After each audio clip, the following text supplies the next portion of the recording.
স্বাগত নিউজ 24 সংবাদে। পুরো সংবাদ জুড়ে আপনাদের সঙ্গে আছি আমরা দুজন, আমি নাফিসা হক এবং আমি ফয়সাল মাহমুদ। দর্শক দেখছিলেন বিআরবি কেবলস সংবাদ শিরোনামগুলি। এবারে পুরো খবর। ছুটির দিনে ডাকসুতে চমক দেখিয়ে নির্বাচন থেকে সরে দাঁড়ালেন জিএস পদপ্রার্থী মাহিন সরকার, আর সমর্থন দিলেন বৈষম্য বিরোধী শিক্ষার্থী সংসদ প্যানেলের প্রার্থী মোহাম্মদ আবু বাকের মজুমদারকে। এদিকে শুক্রবারের জুমার নামাজের আগে ও পরে গণসংযোগে ব্যস্ত ছিলেন প্রার্থীরা। সাইবার বুলিং ও অপপ্রচারের শঙ্কার কথা জানান ছাত্রদল ভিপি প্রার্থী আবিদুল ইসলাম খান। আর শিবির সমর্থিত ভিপি প্রার্থী সাদিক কায়েম ফের তুললেন আচরণবিধি লঙ্ঘনের অভিযোগ। ভোটের মাঠে শেষ মুহূর্তের নানা নাটকীয়তার মধ্য দিয়ে জমে উঠেছে ঢাকা বিশ্ববিদ্যালয় কেন্দ্রীয় ছাত্র সংসদ ডাকসু নির্বাচন।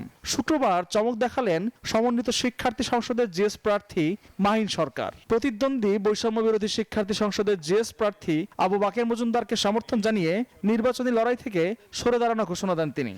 আমি জিএস পদে নির্বাচিত করার জন্য আমার সকল শুভাকাঙ্ক্ষী ঢাকা বিশ্ববিদ্যালয়ের সাধারণ শিক্ষার্থীবৃন্দ সকলের প্রতি আহ্বান জানাচ্ছি, আবু বাকের মজুমদারকে আপনারা জিএস পদে নির্বাচিত করুন। আবু বাকের মজুমদারের বিজয়ী মাহিন সরকারের বিজয় বলে সূচিত হবে ইনশাআল্লাহ। যে কোনো ফরম্যাটে হোক, মাহিন ভাই সেই জায়গায় সহযোগিতা করেছেন, তিনি তার বড় মনের পরিচয় দিয়েছেন। আমি ভাইয়ের কাছে সবার পক্ষ থেকে, আমার পক্ষ থেকে ধন্যবাদ, কৃতজ্ঞতা জানাই। এদিকে ডাকসু নির্বাচনের আগে শেষ শুক্রবার হওয়ায় বিভিন্ন হলের মসজিদগুলোতে ছিল প্রার্থীদের সরব উপস্থিতি। জুমার আগে ও পরে তারা চালান গণসংযোগ। মহসিন হলে জুমার নামাজ শেষে প্রচারণায় ছিলেন ছাত্রদল সমর্থিত প্যানেলের ভিপি প্রার্থী মোহাম্মদ আবিদুল ইসলাম খান। ভোটের মাঠে সাইবার বুলিং ও অপপ্রচারের শঙ্কার কথা জানান তিনি। এ সময় ডাকসু নির্বাচনকে জাতীয় নির্বাচনের সাথে তুলনা করেন জিএস প্রার্থী শেখ তানভীর বারী হামিম। সাইবার বুলিং এবং হচ্ছে যে আপনার অপপ্রচার যেটা চলছে, প্রপাগান্ডা চলছে বিভিন্ন গ্রুপগুলোতে, মানে হচ্ছে যে খুব মেসিভ আকারে, মানে রাজনৈতিক প্রার্থীগুলোকে রাজনৈতিকভাবে মোকাবেলা করতে ব্যর্থ হয়ে এই অপপ্রচারে একটা গোষ্ঠী নেমেছে। সারা বাংলাদেশের মানুষ কিন্তু নজর রেখেছে ডাকসুর উপরে, কারণ তারা এটিকে একটি টেস্ট কেস হিসেবে দেখছে। কারণ একটি বিশ্ববিদ্যালয় প্রশাসনের নির্বাচন, এই নির্বাচন যদি সুস্থ সুন্দর না হয় তাহলে জাতীয় নির্বাচনও তো ব্যাহত হবে। সুতরাং আমরা চাচ্ছি এবং শিক্ষার্থীদের ভিতরেও আমরা আমেজ পরিলক্ষিত করছি, 9 সেপ্টেম্বর একটি উৎসব মুখর পরিবেশে ভোট অনুষ্ঠান হবে এবং একই সাথে এর মাধ্যমে আগামী ফেব্রুয়ারিতে যে জাতীয় নির্বাচন সেই অগ্রযাত্রাও শুরু হবে। অন্যদিকে সূর্য সেন হলে বিভিন্ন প্যানেলের বিরুদ্ধে আচরণবিধি লঙ্ঘনের অভিযোগ তোলেন শিবির সমর্থিত প্যানেল ঐক্যবদ্ধ শিক্ষার্থী জোটের ভিপি প্রার্থী সাদিক কায়েম। এখন পর্যন্ত আমরা বিশ্ববিদ্যালয় প্রশাসনকে বিভিন্ন অভিযোগ দিয়েছি, বিশ্ববিদ্যালয় প্রশাসন এখন পর্যন্ত কোনো কার্যকর উদ্যোগ গ্রহণ করেনি। আপনারা জানেন আমাদের যারা নারী প্রার্থী আছে তাদের বিরুদ্ধে ক্রমাগত সাইবার বুলিং হচ্ছে। সাবিকুন নাহার তামান্নার ছবি বিকৃত করা হয়েছিল, আমরা লিখিত অভিযোগ দিয়েছি, কিন্তু এখন পর্যন্ত বিশ্ববিদ্যালয় প্রশাসন কোনো ধরনের কার্যকর উদ্যোগ গ্রহণ করেনি। এদিকে বিকেলে টিএসসিতে অনুষ্ঠিত হয়েছে বহুল প্রতীক্ষিত জিএস পদপ্রার্থীদের নির্বাচনী বিতর্ক। ঢাকা ইউনিভার্সিটি ডিবেটিং সোসাইটির আয়োজনে এই বিতর্ক প্রতিযোগিতা শুরু হয় বিকেল 3:30টায়। 9 সেপ্টেম্বর অনুষ্ঠিত হতে যাওয়া ডাকসু নির্বাচনে মোট 39,775 জন ভোটার তাদের ভোটাধিকার প্রয়োগ করবেন।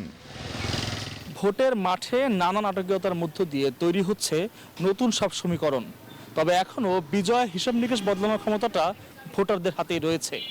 আর তাই তো অভিযোগ অনেক থাকলেও ভোটারদের কাছে ছুটে যেতে হলে হলে ঘুরে বেড়াচ্ছেন প্রার্থীরা। আল মোহামেনুল খান, নিউজ 24, ঢাকা। আগামী রবিবার ক্যাম্পাসের 4টি ফ্যাকাল্টিতে দুপুর 12টায় ছাত্রছাত্রীদের ভোটদানের প্রক্রিয়া নিয়ে অবগত করা হবে বলে জানান ডাকসু চিফ রিটার্নিং কর্মকর্তা অধ্যাপক মোহাম্মদ জসিমউদ্দিন। বিকেলে সিনেট ভবনে সংবাদ সম্মেলনে এই কথা জানান তিনি। রবিবার 12টায় সকল ফ্যাকাল্টি এবং ইনস্টিটিউট মিলে একটা মোট 4টা সচেতনতামূলক সভা করা হবে। সেখানে আমাদের কমিশনের পক্ষ থেকে ছাত্রছাত্রীদেরকে আগ্রহী প্লাস ভোটদান কিভাবে হবে সেই বিষয়ে জ্ঞান দিবেন। দর্শক, এই মুহূর্তে ঢাকা বিশ্ববিদ্যালয় ক্যাম্পাসে আছেন সহকর্মী শাহরিয়ার কবির। আমরা সরাসরি যুক্ত হব তার সঙ্গে। শাহরিয়ার, আজকে শুক্রবার প্রচারণা কেমন দেখছেন, আর নির্বাচনের সামগ্রিক পরিস্থিতি জানতে চাচ্ছি আপনার কাছে।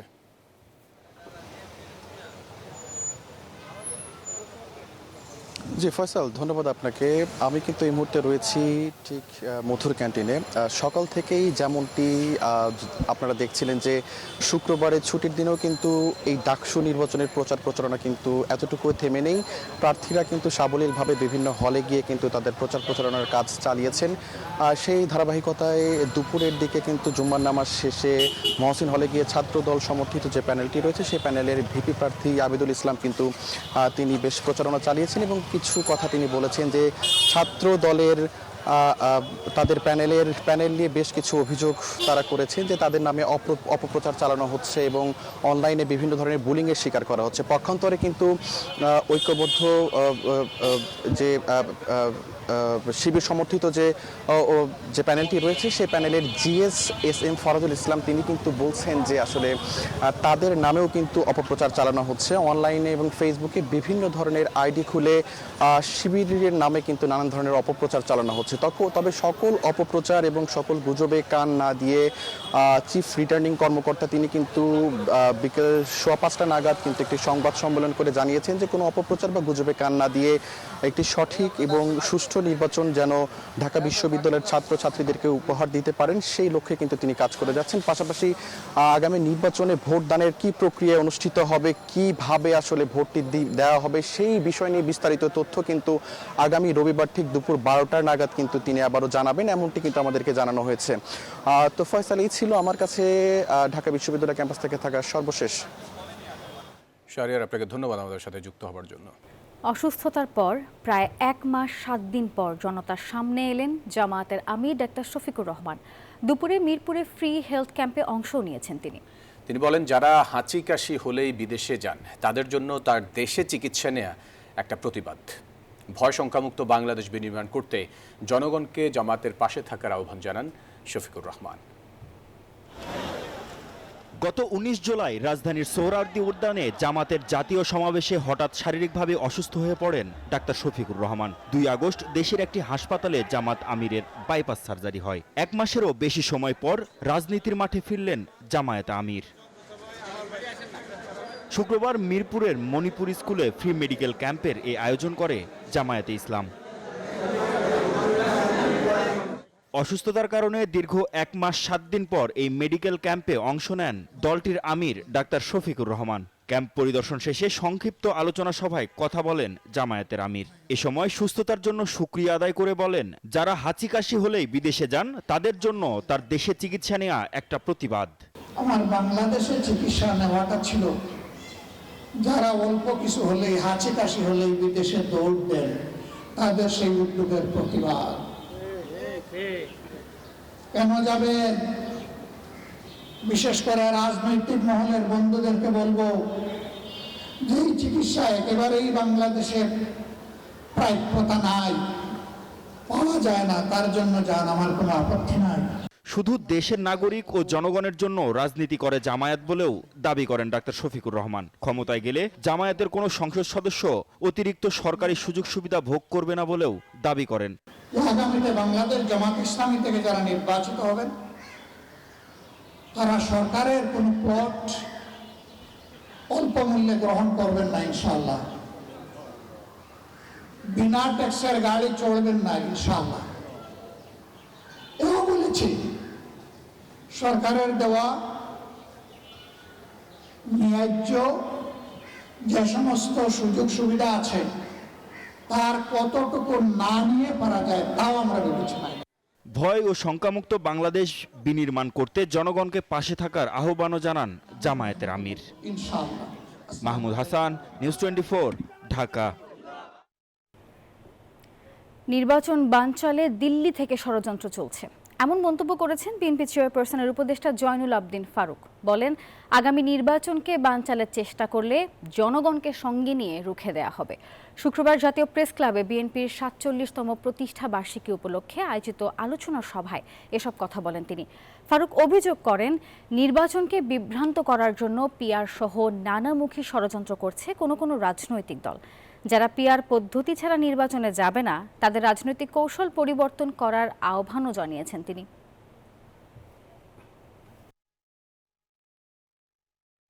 আবারও দিল্লির প্ররোচনায় বাংলাদেশের কিছু লোক যদি আবার আওয়ামী লীগের সাথে আঘাত করে এই প্রফেসর ইউনূস সরকারের একটি নির্বাচনকে বানচাল করার চেষ্টা করেন, জনগণ প্রতিহত করবে। নির্বাচন ইস্যুতে সরকারের ভেতরেও আরেকটি সরকার রয়েছে বলে দাবি করেন বিএনপি স্থায়ী কমিটির সদস্য গয়েশ্বর চন্দ্র রায়। শুক্রবার রাজধানীর পল্টনে ডিপ্লোমা মেডিকেল অ্যাসোসিয়েশনের এক অনুষ্ঠানে তিনি এই কথা বলেন। যতদিন পর্যন্ত নির্বাচন না হবে, ফলাফল ঘোষণা না হবে, ততক্ষণ পর্যন্ত এই জনগণের এই আশঙ্কা কাজ করবে। এই আশঙ্কা কিভাবে সরকার দূর করবে, যেটা তার ম্যাটার, আমার ম্যাটার না। তবে আমাদের একটা দায়িত্ব আছে, তাদেরকে হেল্প করা, অর্থাৎ এই আশঙ্কাটা দূর করে একটা গণতান্ত্রিক পথে আনা। সব সংস্কারই সম্ভব উইদিন দ্য পার্লামেন্ট। পার্লামেন্টকে অ্যাভয়েড করা, কনস্টিটিউশন পরিবর্তন করে এছাড়া দেওয়া ঠিক না। নূরের ওপর হামলার বিচার, জাতীয় পার্টি সহ 14 দলকে নিষিদ্ধের দাবিতে সমাবেশ করেছে গণ অধিকার পরিষদ। শুক্রবার বিকেলে শাহবাগ জাতীয় জাদুঘরের সামনে এই সংহতি সমাবেশে অংশ নেন জামাত, বিএনপি সহ 15টি বেশি রাজনৈতিক দলের নেতৃবৃন্দ। আর এতে বক্তারা বলেন, সংস্কার না হওয়াতেই মাথা চারা দিচ্ছে ফ্যাসিবাদ। দাবি তোলেন অনতিবিলম্বে প্রশাসন সহ গুরুত্বপূর্ণ জায়গায় দ্রুত সংস্কারের। অভিযোগ তোলেন অন্তর্বর্তীকালীন সরকারেও রয়েছে ফ্যাসিবাদের দোসর।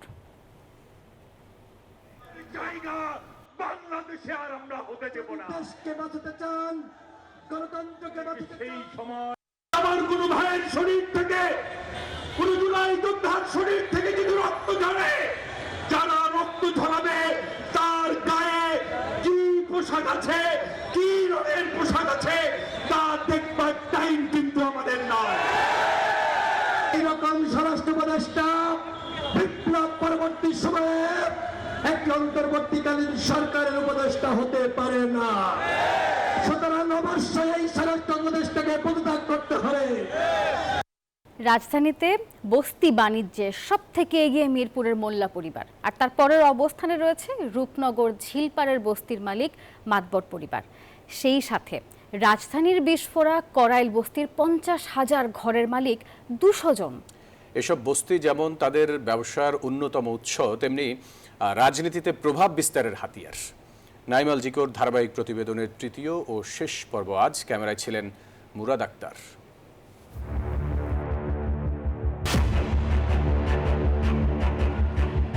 রাজধানী জুড়ে প্রায় 3000 বস্তি, সরকারি জমি, নদী, খালের ওপর গড়ে ওঠা নিম্ন আয়ের মানুষের এই আবাসস্থলে ঘটে প্রায়শই দুর্ঘটনা।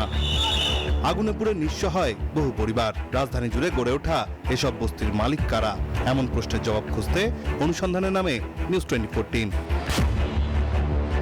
রাজধানীর মিরপুর ঝিলপাড় বস্তি, যাতে প্রায় 10,000 পরিবার থাকে 6,000 ঘরে। রূপনগর আবাসিক এলাকায় প্রস্তাবিত লেকের ওপর গড়ে ওঠা এই বস্তির মালিককে জানতে চাইলে বেরিয়ে আসে মাতবর পরিবারের নাম, যা নিয়ন্ত্রণ করেন সাত্তার মাতবর, কামাল মাতবর, ফজর, জোহর মাতবর সহ পুরো পরিবার। যাতে গ্যাস, পানি ও বিদ্যুৎ বিল মিলিয়ে ঘর প্রতি আদায় করা হয় 3 থেকে 4,000 করে, মাসে অন্তত 2,40 লাখ টাকা। বিল্ডিং বাড়ি করেছে সাত্তার, ফজর, জোহর, উমর, ইউসুফ, দেখবে 13 নম্বর রোডে, 14 নম্বর রোডে, 7 নম্বর ফ্লোর দখল করে রাখছে। এটা আমি এটা উনি অন্য জায়গায় থাকে, আইয়া ভাড়াতে লোক কি 4,000 টাকা নেই রুম ভাড়া সহ। হ্যাঁ, এর মধ্যে আর কি কারেন্ট, গ্যাস আর কি। এটা হচ্ছে এই যে কামরুল মাতবর। তবে মিরপুরের 23টি বস্তির মধ্যে অন্তত 15টি দখলে রয়েছে মোল্লা পরিবারের, যার মধ্যে লতিফ মোল্লা, বারেক মোল্লা, মনু মোল্লা, আব্দুল হাই মোল্লা বস্তি অন্যতম। আছে আওয়ামী লীগের সাবেক এমপি ইলিয়াস মোল্লার নামেও বস্তি। মূলত নিজেদের শক্তি জানান দিতেই পারিবারিক নামে বস্তি গড়ে তুলেছেন তারা। দীর্ঘদিন প্রতিনিধিত্ব করেছেন জনগণের, নিয়ন্ত্রণ করেছেন মিরপুর এলাকা। লাইনম্যান দ্বারা নিয়ন্ত্রণ করা হয় পুরো এলাকা, তোলা হয় টাকা। আর করাইল বস্তির মধ্যেই গড়ে উঠেছে বহুতল ভবন। এই বস্তির মধ্যে সব থেকে বেশি ঘরের মালিক মুক্তার মিয়া, যার দখলে আছে বস্তির প্রায় 400 ঘর, যা থেকে মাসে আয় 16 লাখ টাকা, যা বছরে দাঁড়ায় 1,92 লাখে। এছাড়া ঘাটপাড়ে বাজার বসিয়েছে ফজলু ও সোহেল নামে 2 জন। আওয়ামী লীগ নেতা কাঞ্চনের নামেও আছে প্রায় 10টি ঘর ও দোকান। 40,000? আপনার এখানে কয়টা ঘর? আমরা 10টার উপরে 10টা। এখানে সব থেকে ঘর কার আছে বেশি? ওর তো আমরা দেখি কিন্তু কোনো 100-150 করে আছে। আমিও মালিক, ও মালিক, মালিক ও মালিক, আমরা কি জায়গার মালিক তো আমরা না, জায়গার মালিক হলো সরকার। ঘরের মালিক না, বস্তি যার একটু পাওয়ার আছে এর নামে মনে করেন যে বিশেষজ্ঞরা বলছেন বস্তিতে বসবাসকারী এসব মানুষের যেমন নাগরিক সুবিধা নিশ্চিত করতে হবে, তেমনি বস্তির নিয়ন্ত্রণ আনতে হবে সরকারের হাতে। রাজনৈতিক দলগুলো তারা তো জনস্বার্থে কাজ করে, তাদের এগুলো দেখার কথা। এই যে কালচারটা সেটা তো বিগত বছরগুলোতে উঠে গেছে, কারণ ভোট আর লাগে না। ভোট না লাগলে এসব কিছু দেখার বা এইসব কিছু করে জনগণের কাছে যাওয়া বা জনগণের স্বার্থ বা অধিকার সুরক্ষার আর দরকার পড়ে না। বরঞ্চ এইসব কাজ যারা করে তারা তাদের দল করে এইসব কাজ করার ক্ষমতা অর্জন করে। নিম্ন আয়ের এসব মানুষের জন্য যেমন বাসস্থানের ব্যবস্থা করতে হবে, তেমনি এসব বস্তি মুক্ত করতে হবে দখলদারদের হাত থেকে বলেও পরামর্শ বিশেষজ্ঞদের। নাইম আলচিকো, নিউজ 24, ঢাকা। শরীয়তপুরে বেড়েই চলেছে অপরাধ। ঠুনকো ঘটনাকে কেন্দ্র করে খুনের মতো ঘটনা ঘটেই চলেছে। গত 8 মাসে খুন হয়েছে 26টি। এ নিয়ে এলাকায় ছড়িয়ে পড়েছে আতঙ্ক। অপরাধ বিশ্লেষকরা এই বিষয়ে বলছেন, বিচারহীনতা আর সামাজিক মূল্যবোধের অভাবেই বাড়ছে এই সব ধরনের অপরাধগুলো। আর প্রত্যেকটি ঘটনাকে গুরুত্ব দিয়ে তদন্ত চলছে বলে জানিয়েছে আইন শৃঙ্খলা রক্ষাকারী বাহিনী। শরীয়তপুর থেকে বিধান মজুমদার অনির পাঠানো তথ্য ছবি নিয়ে বিস্তারিত দেখুন টেস্ট রিপোর্টে। ঘর কিংবা বাহির, হাট থেকে বাজার, তুচ্ছ ঘটনাকে কেন্দ্র করে মারামারি। পরোয়া করছে না রক্তের সম্পর্ক কেউ। ছেলের হাতে হচ্ছে বাবা, ভাতিজার হাতে চাচা, কিংবা প্রতিবেশীর হাতে খুনের শিকার হচ্ছেন মানুষ। গত জানুয়ারি থেকে আগস্ট এই 8 মাসে শরীয়তপুরে খুন হয়েছে 26টি। এর মধ্যে এলাকায় আধিপত্য বিস্তার নিয়ে খুন হয়েছে 5টি, পারিবারিক কলহের জেরে 7টি, জমি সংক্রান্ত বিরোধের জেরে 3টি, আর্থিক লেনদেনের ঘটনায় 3টি ও অন্যান্য ঘটনায় 8টি খুন হয়েছে। এই 26টি খুনের ঘটনায় এখন পর্যন্ত আদালতে পুলিশের অভিযোগপত্র দাখিল হয়েছে 4টি, চূড়ান্ত প্রতিবেদন দাখিল হয়েছে 2টি, আর তদন্ত চলছে 20টি মামলার। এলাকাবাসী বলছে, আকস্মিক হারে খুনের ঘটনা বেড়ে যাওয়ায় উদ্বেগ আর আতঙ্কে দিন কাটছে তাদের। গত অল্প কিছুদিনের মধ্যে আমাদের শরীয়তপুরে 26টা খুন, এটা খুবই হতাশাজনক এবং দুঃখজনক। শিক্ষার আলোর মাধ্যমে যদি এই বিষয়গুলোকে আমরা সমাধান করতে পারি, এই বিষয়গুলোকে যদি অনেক বড়ভাবে না করা হয়, তাহলে হচ্ছে বিষয়টা অত খুনের মতো একটা পরিস্থিতিতে পৌঁছাবে না। খুব আতঙ্কের ভিতরে আছি যে আমরা পড়াশোনা করতেছি, ভবিষ্যতে আমরা একটা চাকরি বাকরি করবো, বাবা মার মুখ উজ্জ্বল করব, আমরা কোন সময় কোন বিপদে পড়ে যাই এটা আমরা বুঝতে পারি না। জরুরিভাবে এমন আইন প্রয়োগ করা হোক যে মার্ডার, খুন এগুলো জানি দ্রুত নিষ্পত্তি করা হয়। মানুষের মধ্যে মূল্যবোধ ফিরিয়ে আনতে দোষীদের দৃষ্টান্তমূলক শাস্তি নিশ্চিত করার দাবি জানালেন সুশীল সমাজের প্রতিনিধিরা। যে বেশিরভাগ হত্যা হয়েছে জমি সংক্রান্ত বিরোধ নিয়ে, পাওনা টাকা আদায় করার জন্য বিরোধ নিয়ে এবং সামাজিক বিরোধের কারণে এই হত্যাকাণ্ডগুলি হচ্ছে। ছেলেমেয়েরা পড়াশোনা করে তাদেরকে স্কুল কলেজে আমাদের নীতি নৈতিকতার শিক্ষা দিতে হবে এবং সমাজেও নীতি নৈতিকতার চর্চা থাকতে হবে, তাহলে মানুষ আসলে এই সামান্য অজুহাতেই আর মানুষকে খুন করবে না বা এই সহিংসতাগুলো ঘটাবে না। সব ধরনের অপরাধ নিয়ন্ত্রণে পুলিশের পাশাপাশি সাদা পোশাকের গোয়েন্দা নজরদারি চলছে বলে জানিয়েছে আইন শৃঙ্খলা বাহিনী। 26টি মামলা, এই মামলাগুলোর ভিতরে বেশিরভাগ মামলায় ইতিমধ্যে আমরা বিজ্ঞ আদালতে পুলিশ রিপোর্ট দাখিল করেছি এবং যে মামলাগুলো অবশিষ্ট আছে সেগুলো আমরা অচিরেই আদালতে অভিযোগপত্র দাখিল করব। সবার সহযোগিতায় শরীয়তপুরে অপরাধ নিয়ন্ত্রণ সম্ভব বলেও মনে করে আইন শৃঙ্খলা বাহিনী। Desk report, news 24। অপহরণের 17 ঘন্টা পর এক শিশুকে নারায়ণগঞ্জ থেকে উদ্ধার করেছে র্যাব। গ্রেপ্তার করা হয়েছে অপহরণকারীকেও। শুক্রবার সকালে এক সংবাদ সম্মেলনে তথ্য জানিয়েছে র্যাব 10-এর ভারপ্রাপ্ত কোম্পানি কমান্ডার SM জাসান সিদ্দিকী। তিনি জানান, গেল 1 সেপ্টেম্বর কদমতলী থেকে শিশুটিকে মোবাইল গেম, চকলেট ও খাবারের প্রলোভন দেখিয়ে অপহরণ করে অপহরণকারীরা। পরে 40,000 টাকা মুক্তিপণ দাবি করলে শিশুটির পরিবার থেকে সে টাকাও পরিশোধ করা হয়। পরে এই ঘটনায় মাঠে নামে র্যাব। গ্রেপ্তারকৃত আসামির বিরুদ্ধে পূর্বেও মামলা রয়েছে। উদ্ধারকারী ভিকটিম এবং গ্রেপ্তারকৃত আসামিকে আইনগত ব্যবস্থা গ্রহণের জন্য আমাদের কদমতলী থানায় প্রেরণ করা হয়েছে। মাছ মাংসের বাজারে অস্থিরতা যেন কাটছেই না। ভরা মৌসুম, কিন্তু তারপরও 1 কেজি ওজনের ইলিশের দাম প্রায় 2,500 টাকা। আর সেই ইলিশের যদি 1.5 থেকে 2 কেজি হয় তাহলেই সেই দাম ছাড়িয়ে যায় 3,000-এর ঘর। রুই কাতলা কিংবা গরু খাসির মাংস, সেখানেও টানা অস্বস্তি।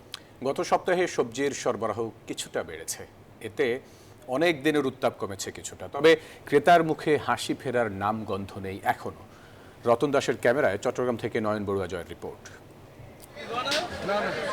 চট্টগ্রামের রিয়াজউদ্দিন বাজারে বড় বড় ইলিশ নিয়ে বসেছেন বিক্রেতারা। ক্রেতার সমাগমও বেশ, তবে দাম শুনে ফিরে যাচ্ছেন বেশিরভাগই।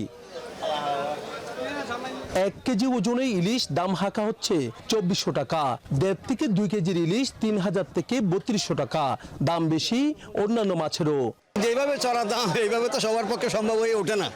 একটু রিজনেবল প্রাইস হলে তাহলে আমরা সবাই আমাদের দেশি মাছ হিসাবে আমরা ভোগ করতে পারি। ইলিশ মাছ অনেক দাম, যে কোনো মাছ সব দাম, আর বাজার তো মাছ তেমন নাই। মাছের দাম অনেক বাড়তি, আগের থেকে অনেক বাড়তি, মানে হিমশিম খেয়ে যাচ্ছে আমরা।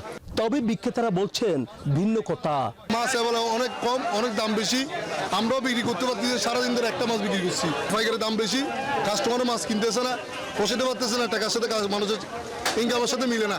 বাজারে আগের মতোই চড়া গরু, মহিষ ও খাসির মাংসের দাম, কমেনি ব্রয়লার ও সোনালী মুরগির দরও। আমরা তো এভারেজ 750 টাকা বিক্রি করতেছি, এমনি করে মাছ 850-900। সবজির বাজার চড়া অনেকদিন ধরেই, সরবরাহ বাড়ায় এখন সেই বাড়তি দাম কমেছে খানিকটা। এখানে মোটামুটি আমার দৃষ্টিতে ঠিক আছে, আর বাইরের দৃষ্টিতে একটু ভিন্নতর আছে, দাম বাড়া। অতিরিক্ত বেশি না, কমও না। সপ্তাহের ব্যবধানে কমেনি ডিম, পেঁয়াজ সহ মশলার দাম। সব মিলিয়ে সাধারণ ক্রেতার চিড়ে চ্যাপ্টা দশায় উন্নতি নেই এখনো। নয়ন বড়ুয়া জয়, নিউজ 24, চট্টগ্রাম। আধুনিক ও মানসম্মত খেলনার সমাহার নিয়ে বসুন্ধরা আবাসিক এলাকায় যাত্রা শুরু করল টগি টয়স।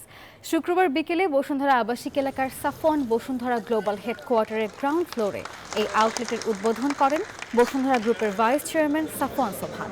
আর এ সময় সঙ্গে ছিলেন সাফওয়ান বসুন্ধরা গ্লোবালের ভাইস চেয়ারম্যান ও বসুন্ধরা গ্রুপের পরিচালক ইয়াশা সোবহান। এছাড়া উপস্থিত ছিলেন বসুন্ধরা গ্রুপের senior deputy managing director Mostafizur Rahman, Toggi টয়েজের chief operating officer Mirza Mujahidul Islam সহ অন্যান্যরা।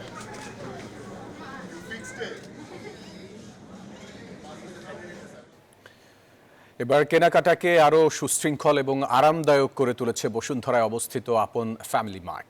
নিত্য প্রয়োজনীয় জিনিসপত্র থেকে শুরু করে ঘর সাজানোর নানা উপকরণ, গৃহস্থলী পণ্য, পোশাক, কসমেটিক্স, এমনকি লাইফস্টাইল পণ্যের এক বিশাল সমাহার সবই মিলছে একই ছাদের নিচে। দেশীয় নামি দামি ব্র্যান্ডের পাশাপাশি রয়েছে বিশ্বের বিভিন্ন দেশের জনপ্রিয় সব পণ্য। একই জায়গায় সব কিছু পেয়ে বেশ সন্তুষ্ট ক্রেতারা।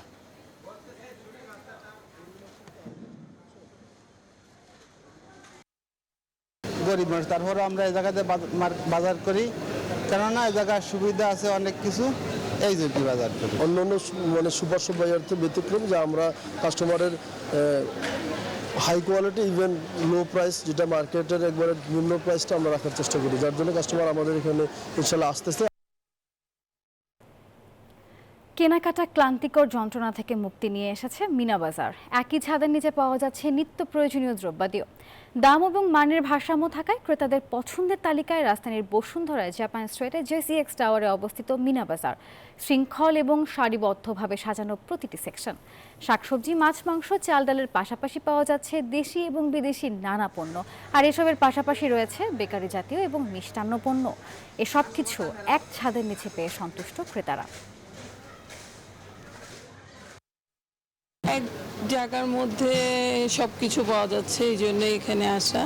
আর মিনা বাজার আসলে শুরু থেকে আমার লাইফে সংসার করার প্রথম থেকে আমি মিনা বাজারে বাজার করে অভ্যস্ত। মিনা বাজার একটা ব্র্যান্ড নেম, আমি জানি এখানে যেটা পাবো এটা মানে ভালো কোয়ালিটির হবে, প্লাস বাসার কাছে। দাম সব দিকেই কম আছে আর সব কিছু ভালো লাগছে। থাইল্যান্ডের সংসদে ভোটাভুটির মাধ্যমে দেশটির নতুন প্রধানমন্ত্রী নির্বাচিত হলেন আনুতিন চরণবিরাকুল। ভূমিজায়থাইক দলের এই নেতা সংসদে বিপুল সমর্থন পেয়ে প্রধানমন্ত্রী নির্বাচিত হন। জনপ্রিয় এই রাজনীতিক 2022 সালে ক্যানাবিস অবৈধতা বিলোপে গুরুত্বপূর্ণ ভূমিকা রাখেন। দায়িত্ব নিয়ে তিনি ঘোষণা করেছেন, ক্যানাবিস নীতি ও সাংবিধানিক সংস্কারের দ্রুত সংস্কার করা হবে এবং আগামী 4 মাসের মধ্যেই নতুন নির্বাচন অনুষ্ঠিত হবে।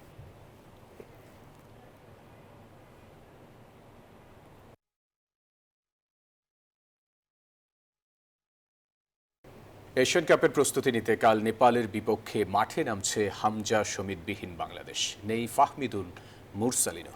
প্রেস কনফারেন্সে অধিনায়ক জামাল ভুঁইয়া ও কোচ ক্যাবরেরা জানালেন, নেপালের মাটিতে প্রথম ম্যাচ জয়ের জন্যই নামবেন তারা। এশিয়ান কাপের মূল পর্বে খেলার সুযোগ এখনো আছে বাংলাদেশের সামনে, তাই প্রস্তুতির কোনো কমতি রাখছে না বাফুফে। বাছাই পর্বে হংকং ম্যাচের প্রস্তুতি নেপালের সাথেই সারছে বাংলাদেশ। প্রথম ম্যাচে ফুটবলারদের স্কিল, ফিটনেস সবকিছু পরখ করে নিতে চান কোচ ও অধিনায়ক। এই ম্যাচে মাঠে দেখা যাবে না হামজা চৌধুরী, সমিত সোমকে। ক্লাব থেকে ছাড়পত্র পাননি তারা। অন্যদিকে অনূর্ধ্ব 23 ফুটবল দলের সাথে আছেন ফাহমিদুল মুরসালিনরা। তবে যে দল আছে তাদের নিয়ে নেপালকে হারাতে প্রস্তুত জামাল ভুঁইয়ারা।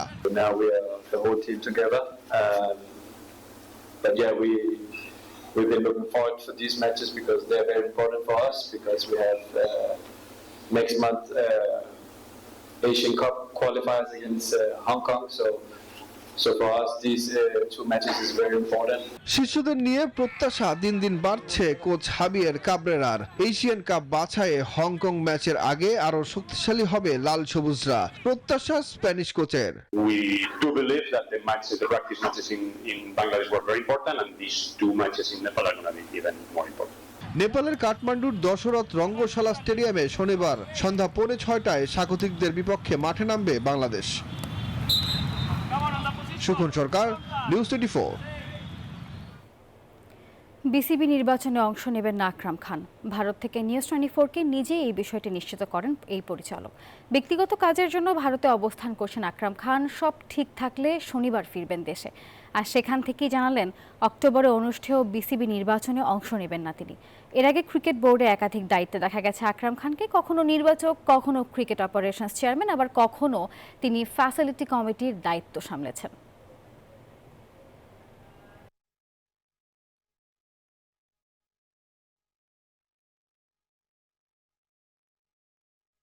দর্শক, আর এই ছিল নিউজ 24 সংবাদের এখনকার আয়োজনে। এতক্ষণ সাথে থাকার জন্য ধন্যবাদ সবাইকে।